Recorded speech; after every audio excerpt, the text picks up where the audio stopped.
નહીં આવ્યું હોય સંઘમાં, પણ સંઘનું પૈસા ઉપર ભરવાના બાકી છે, અમે સંઘે ઉઘરાણી કરવાની બાકી, એવું પણ મને વાતોથી જાણવા મળ્યું છે. સાચું ખોટું એ જાણે, પણ આવું જાણવા મળ્યું છે કે એમને મંડળીઓ પાસેથી લેવાના છે, ત્યાંથી આપવાના છે.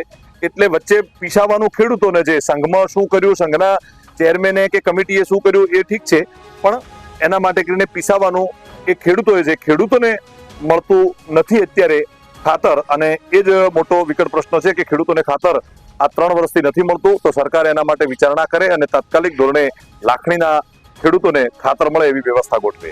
હાલાકી એટલે ખેડૂતોને સમયસર ખાતર મળતું નથી, એટલે ખેડૂતોનો પાક સદંતર નિષ્ફળ થાય, અને એના લીધે ખેડૂતોને જેટલું જોઈએ એટલું પાકમાં મળતું નથી, એટલે ખેડૂતો હાલાકી ભોગવે. અને ખેડૂતોને આ થોડું દૂધનું છે એટલે ખેડૂત હેડ્યો થાય, બાકી ખાતર ન મળવા લીધે ખેડૂતોને જેટલું પાકનું ઉત્પાદન નથી થતું, એટલે એને ભાવ નથી મળતા, એટલે ખેડૂત હાલાકી ભોગવે છે આ સરકારમાં ને આ સંઘના લીધે.